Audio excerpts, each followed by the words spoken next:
সুপ্রভাত বন্ধুরা, কারণে অকারণে ব্লগের আমি শিপ্রা বলছি। এই মর্নিং ওয়াক থেকে ফিরে আজকে গাছে চাল ধোয়া জল দেব। গাছে জল দিয়ে দিনটা শুরু করলাম তোমাদের সঙ্গে। তোমরা সবাই কেমন আছো গো? আমি ভালোই আছি। শরীরের দিকে মনের দিকে খুব ভালো নেই, এই চলছে। রোজই মিটিং মিছিলে একটু যাচ্ছি, রাত্রি হলেই। সবাই চাইছে অন্যায়ের প্রতিবাদ, জানো তো। মিটিং মিছিলে গেলে বোঝা যায় সেই মানুষের কী উদ্দীপনা, কী আগ্রহ অন্যায়ের বিরুদ্ধে লড়ার। সবাই বলছে আমাদের লক্ষ্মী ভাণ্ডার চাই না, এই চাই না, সেই চাই না।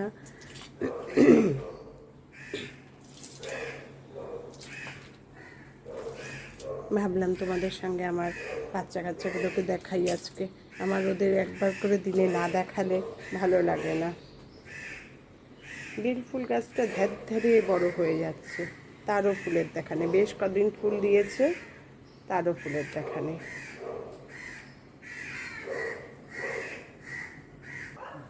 চলে এসেছি পুবের বারান্দায়।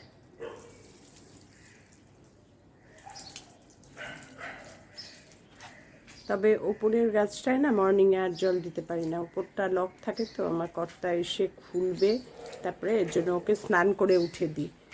স্নান করে উঠে ও তিনতলার গাছটায় জল দিই, ওকে আর এখন দেওয়া হয় না। কালকে একটা গাছওয়ালা বাড়ির সামনে দিয়ে যাচ্ছিল, ভাবছিলাম গাছ কিনবো, কিন্তু ওর কাছে কোনো মাটি নেই। আর আমার কাছে তো মাটি নেই, মাটি কিনে আমি গাছ লাগাই। তা ওর কাছে মাটি নেই, যখন গাছটা লাগাবো তা আমি কিসে। ও মাথায় করে নিয়ে যাচ্ছিল। কি সুন্দর সুন্দর মানে জবা ফুল, আরও কি কি ফুল যেন ছিল। দৌড়ে বারান্দায় আসলাম, এসে দেখলাম যে ও মাথায় করে নিয়ে যাচ্ছে। তার মানে আমার কাছে মাটি নেই, আর হাতেও কিছু নেই, শুধু মাথায় কতগুলো ঝাঁকাতে, যার জন্য আর কিনলাম না।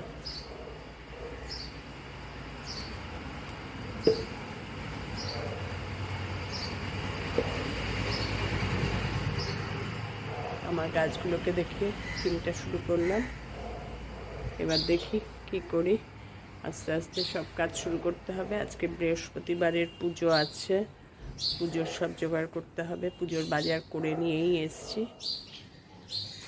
পুজোর সব বাসন মাজা, এই যে পুজোর বাজারও সব করে নিয়ে এসছি। এবার আজকে রান্নার বিশেষ ব্যস্ততা নেই। বললাম না, আমাদের একটু কিছু রান্না করলেই প্রচুর রান্না থেকে যায়। আজকের জন্য আমি বৃহস্পতিবারগুলো অ্যাভয়েড করি রান্না রাখতে, কারণ আমার ঠাকুর পুজোয় প্রচুর সময় লাগে, প্রায় ঘন্টাখানেক। সমস্ত ঠাকুরের সব পাল্টাই, জামা কাপড় সব, সিংহাসনের সব কিছু, যার জন্য আমার প্রচুর সময় লেগে যায় বৃহস্পতিবারের পুজো। এখন ড্রেস চেঞ্জ করব, করে টুকটাক যা কিছু জাফা করার করে কর্তার জন্য, তারপরে স্নানে চলে যাব। স্নান করে এসে পুজো শুরু করব। আমার বৃহস্পতিবারের পুজোই সারা হলো। ঘরটট বসিয়ে আমি বুধবার করে ঘর তুলি, ঠাকুরের বাসন টাসন মাজা হয়, আর বৃহস্পতিবার করে আবার ঘর বসিয়ে দিই। ঘট নালে আমি সারা সপ্তাহ আমার ঘরটা থাকে ঠাকুরের কাছে।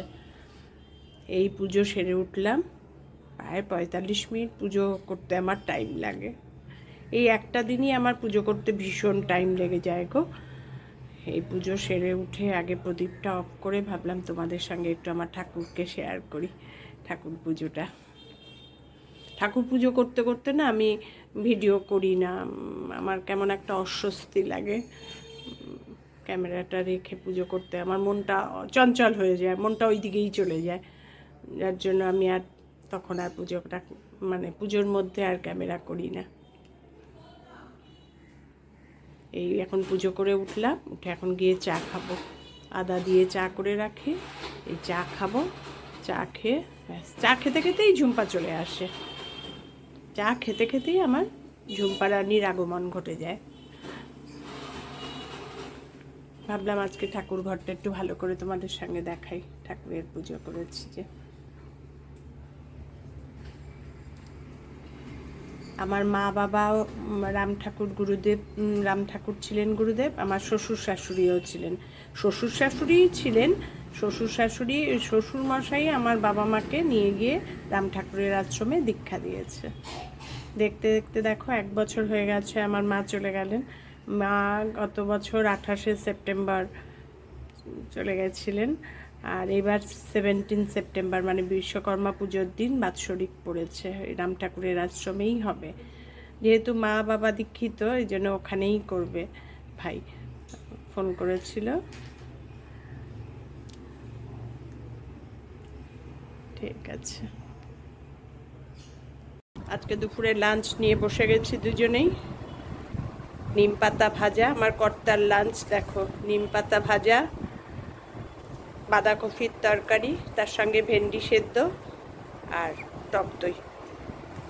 ব্যাস, এই হচ্ছে ওর লাঞ্চ। আর তার সঙ্গে ক্যাসারোলের রুটি আছে, 2টো রুটি খাবে। ওইটুকু ভাত আর 2টো রুটি।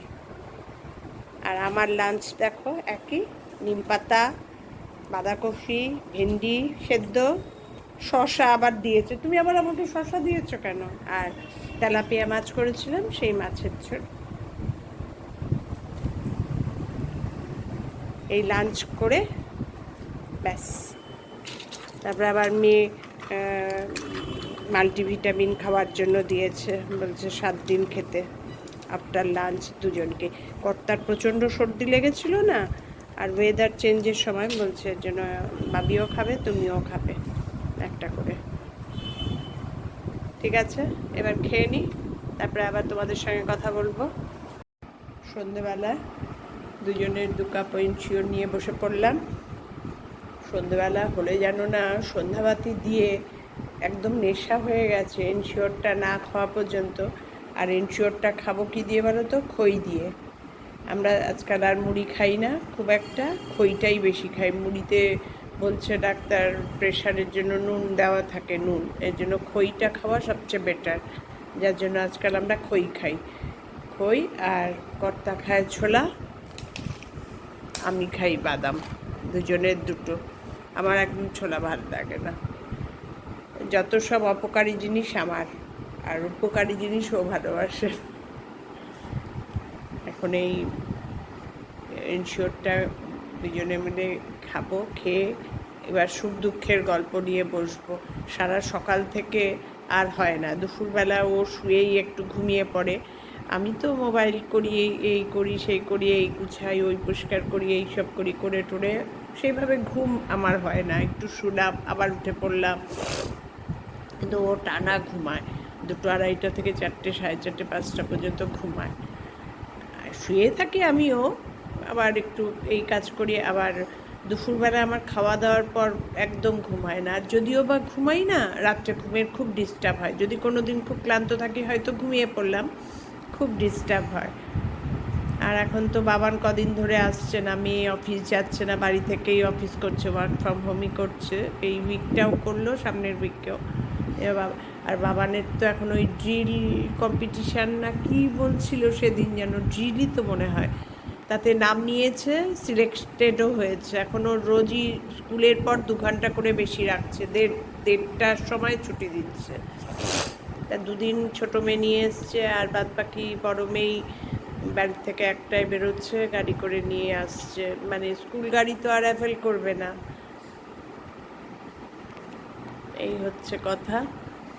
আর রাত্রে পর্যন্ত আর তোমাদের সঙ্গে কথা বলি না। রাত্রিবেলায় 8টা, 8:30টার মধ্যে আমাদের ডিনার কমপ্লিট হয়ে যায়। আজকেও মেয়ে দেখলাম সন্ধ্যেবেলায় ইউএন রেস্টুরেন্টের থেকে চাউমিন এনেছে। আমারও ভাল লাগছে, ওরও খুব পছন্দ হয়েছে। একটু অয়েলি ঠিকই, অয়েলটা করে বাটি থেকে বের করে নিয়ে খাই, একটু অয়েলি, কিন্তু খেতে খুব টেস্টি, খুব টেস্টি। আমি তাই মেয়েকে বললাম, মেয়ে আবার আমার জন্যও রেখে দিয়েছে, নিজে খেয়েছে। আমি বললাম যে তুই তো আমার অভ্যাস খারাপ করে দিলি। আমার ডিনার হলেই আর অন্য কিছু পছন্দ হয় না, পাউরুটিও ভাল লাগে না, কিছুই ভাল লাগে না ঘরের, মনে হয় বাইরের টুকটাক কিছু খাই। আর একটু কিছু খেলেই আমার হয়ে যায়। আজকে তাহলে ভিডিওটা এখানেই শেষ করলাম। আমাদের এনশিওর ড্রিঙ্ক দেখিয়ে আমার ভিডিও যদি ভালো লেগে থাকে লাইক কমেন্ট শেয়ার করে দিও, আমার চ্যানেলটাকে সাবস্ক্রাইব করে নিও।